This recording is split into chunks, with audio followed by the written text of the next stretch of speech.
हम जात पात धर्म प्रंथा और लिंग वर्ग भेद के पार अमुअखा हाँ ये नारा देते हैं। पर महिलाएं अभी खुद के लिए नहीं केवल लड़ रही है, वो जनतंत्र स्थापित करने के लिए लड़ रही है। और ये आज इसलिए जरूरी है क्योंकि आज अगर बेरोजगारी या शिक्षा से वंचना भुगतनी पड़ेगी तो पहले घर बैठेगी हमारी लड़कियां, जिनके लिए ऑनलाइन शिक्षा संभव नहीं है तो पालक कहेंगे तू बैठ जा। जेएस वर्मा कमेटी बनी निर्भया आंदोलन के बाद, लेकिन आज तक एक एक कंपनी में एक एक सरकारी कार्यालय में विशाखा समितियां नहीं बनी है। हमारी महिलाओं के स्वर से जब उठता रहा है तब सरकार भी झुकती रही है, अधिकार देती रही है।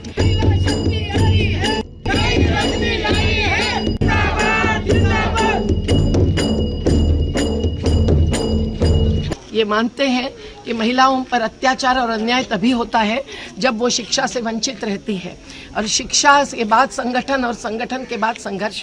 ये बाबा साहब का केवल नारा नहीं था, ये सोच नहीं थी केवल, ये संकल्प उन्होंने दलितों को दिया।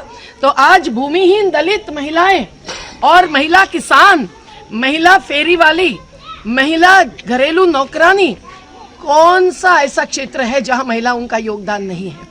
लेकिन आज पेंशन नहीं, प्रोविडेंट फंड नहीं, सामाजिक और आर्थिक सुरक्षा नहीं, ऐसे जो 95% असंगठित कहे गए, असुरक्षित रखे गए श्रमिक हैं, जिनको लाखों की तादाद में चलते हुए हमने देखा, फिर गाड़ियों में बिठाने के लिए सरकारों को मजबूर किया, वो तमाम श्रमिकों में महिलाओं का हिस्सा सबसे अधिक है। और इसीलिए अगर महिलाओं को हम लोग आज जो आवाज उठा रही है वो और सशक्त आवाज उठाकर, वो डरती नहीं है, निडरता और जीवटता जो महिलाओं में ही है उसी से निकलती है, उनकी सृजनशीलता जो आंदोलन के सत्याग्रह के नए नए रूप लाती है।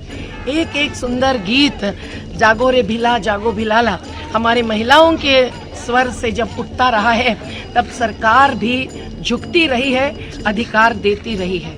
पर आज भी जगह जगह महिलाओं का विस्थापन और प्राकृतिक विनाश से महिलाओं का बेरोजगार, आजीविका छीना जाना, इस पर रोक लगनी चाहिए।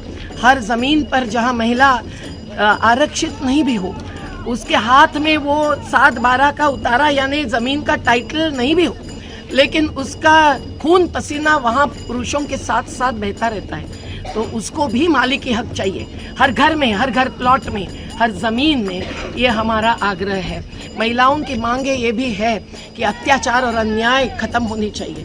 जेएस वर्मा कमेटी बनी निर्भया आंदोलन के बाद, लेकिन आज तक एक एक कंपनी में एक एक सरकारी कार्यालय में विशाखा समितियां नहीं बनी है। हर पुलिस स्टेशन में बलात्कार के केस सुनने के लिए, जैसे अभी अभी सांगली में हुआ, महिला अधिकारी नहीं बैठ रही है। तो महिलाओं को जैसे दलित और आदिवासियों पर, वैसे महिला अत्याचार विरोधी जो कानूनी प्रावधान है उसके तहत आज भी सुरक्षितता देने की जरूरत है।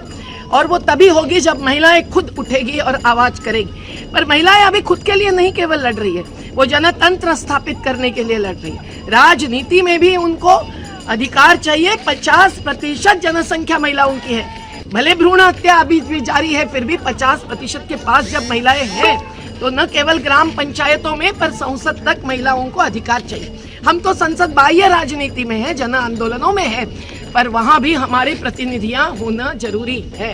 और हमारा कहना यह भी है कि महिलाओं के नाम पर पुरुषों को राज चलाना ये हमें मंजूर नहीं है। आज जो जनतंत्र की हत्या हो रही है, हर जनतंत्र के स्तंभ को खोखला किया जा रहा है, उसके खिलाफ अगर कोई जीवटता से आवाज उठेगी, समझौता नहीं करेगी, तो वो महिला ही हो सकती है जो समझौता नहीं करती है। और ये महिलाओं का दर्द, और आज का लॉकडाउन में जो महिलाएं बहुत ही परेशान हैं, उनके अलावा जो अपने जल जंगल जमीन पर जीने वाली यहाँ की महिलाएं हैं, जो सतपुड़ा के पहाड़ से उतर के आज यहाँ आई है, और उनमें से युवतियाँ जो हमारे निर्माण शाला का उद्घाटन अभी करने जा रही है, मैं समझती हूँ कि इन महिलाओं से ही देश आगे बढ़ेगा, जनतंत्र बचेगा और संविधान अमर रह जाएगा। और आज दुनिया में हम देख रहे हैं, न्यूजीलैंड हो कि और जर्मनी हो, जहाँ जहाँ महिला प्रमुख है, उन्होंने लॉकडाउन में भी ऐसे नियम बनाए और ऐसे निर्णय लिए कि जो जनवादी रहे। और हमारे देश में आज लॉकडाउन के तमाम निर्णय, कानून बदलने के, पर्यावरणीय हो कि श्रमिकों के कानून, वो जन विरोधी रहे हैं। और यही समय है जब महिलाओं में आवाज उठाना चाहिए, प्रकृति बचाने के लिए और संस्कृति भी बचाने के लिए। आदिवासी संस्कृति की एक झलक महिलाओं के नृत्य में दिखती है। तो हम ढोल शुरू करें बजाना और 2 मिनट में हमारी भावना इस नृत्य के द्वारा व्यक्त करें, जो होली में होता है, जो दिवाली में होता है।